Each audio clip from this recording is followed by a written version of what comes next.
Welcome to study channel. मेरा नाम है मोहम्मद कैसर। इस बार बीपीएससी टीआरई 3 की परीक्षा में नॉर्मलाइजेशन होगा, ये तय हो चुका है। तो किसी के मार्क्स घट सकते हैं, किसी के बढ़ सकते हैं, जो आपने ओरिजिनल मार्क्स प्राप्त किए होंगे।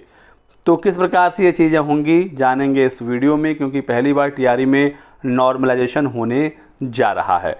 तो 19 से 22 जुलाई के बीच में परीक्षा होने जा रही है। एडमिट कार्ड आपने डाउनलोड कर लिया होगा। परीक्षा केंद्र के बारे में भी अब जानकारी आ गई है। लॉगिन करने के बाद आपको डिटेल्स दिख जाएंगी। इस बार बीपीएससी की परीक्षा में बहुत सारे बदलाव होने जा रहे हैं और इसी में एक बड़ा बदलाव है कि एक से अधिक प्रकार के पेपर देखने को मिलेंगे। एक ही ज़िले के अलग अलग सेंटर पर अलग अलग प्रश्न पत्र हो सकते हैं।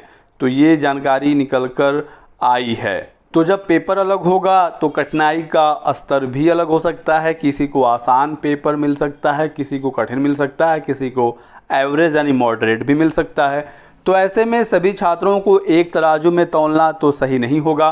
तो जब भी पेपर अलग अलग होता है तो फिर नॉर्मलाइजेशन का प्रोसेस अपनाया जाता है और इस बार यही टीआरई 3 में होने जा रहा है। इसका मतलब ये हुआ कि मान लीजिए कुछ बच्चों को ऐसा पेपर मिलता है जो कठिन है, ठीक है, और यदि वो 70 मार्क्स अपने पेपर में लाता है तो उसे 100 तक भी माना जा सकता है। ये एग्जैक्टली कितना होगा ये फॉर्मूले से कैलकुलेट होता है। ऐसे ही मान लीजिए किसी एक छात्र को या किसी अन्य दिन यदि पेपर होते हैं और उसको 100 नंबर मिलते हैं, उसका पेपर आसान होता है, तो फिर उसका 70 मार्क्स भी हो सकता है। हालांकि बीपीएससी में अलग दिन वाला कॉन्सेप्ट नहीं है। 19 से एग्ज़ाम स्टार्ट हैं। 19 को 6 to 8 का है, 20 को प्राइमरी का है, 21 को 9-10th का है और 22 को 11-12th का है।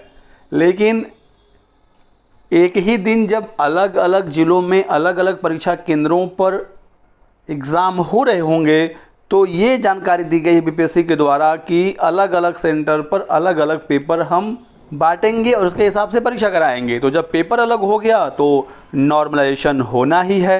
देख सकते हैं बताया गया है साफ साफ कि तीसरे चरण की शिक्षक भर्ती नियुक्ति परीक्षा में बदलाव हो गया है और रिजल्ट नॉर्मलाइजेशन के आधार पर जारी किया जाएगा।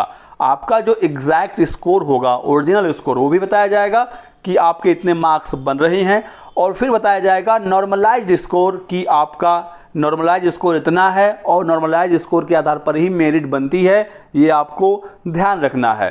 अब ये कैसे डिसाइड होता है? मान लीजिए कोई पेपर कठिन आ गया, कठिन कैसे डिसाइड होगा? यदि मोस्ट ऑफ द स्टूडेंट का जो नंबर है वो कम आ रहा है, उस पेपर में जो हाईएस्ट स्कोर है वो कम है, तो ऐसे में वो पेपर कठिन माना जाएगा और फिर एक प्रॉपर जिसका फॉर्मूला होता है उसके हिसाब से मार्क्स नॉर्मलाइज किए जाते हैं। ऐसे ही किसी एक पेपर को आसान तब कहा जाएगा यदि उसमें मोस्ट ऑफ द स्टूडेंट, ज़्यादातर छात्र ज़्यादा नंबर ला रहे हैं, हाईएस्ट स्कोरिंग जो छात्र है उसका मार्क्स काफ़ी ज़्यादा है, तो ऐसे में उसे आसान पेपर माना जाएगा। नॉर्मली इसमें होता यही है कि कठिन पेपर जिन छात्रों को मिलता है तो उनके जो ओरिजिनल मार्क्स हैं उसमें कुछ बढ़ोतरी देखने को मिलती है और नॉर्मलाइज्ड मार्क्स आपका बढ़ जाता है, और आसान पेपर वाले छात्रों का नॉर्मलाइज्ड मार्क्स घट जाता है और सबको एक तराजू में एक लेवल पर इक्वल किया जाता है इस प्रक्रिया के जरिए। बहुत बार नॉर्मलाइजेशन को लेकर विवाद भी हो जाते हैं क्योंकि बहुत सारे छात्रों को समझ में ही नहीं आता कि मार्क्स कैसे उनके घट गए और किसी का कैसे बढ़ गया। उम्मीद है बीपीएससी सारी चीज़ें पारदर्शी तरीके से करेगी जहां पर कोई विवाद नहीं होगा। पेपर लीक को रोकने के लिए ऐसा फैसला किया गया है और बीपीएससी का ये दावा है कि यदि कहीं से कोई पेपर लीक हुआ भी, कोई ऐसी छुटपुट घटना हुई, तो पूरे बिहार में पेपर लीक नहीं होगा क्योंकि बहुत सारे बच्चों को वो पेपर मिला ही नहीं होगा।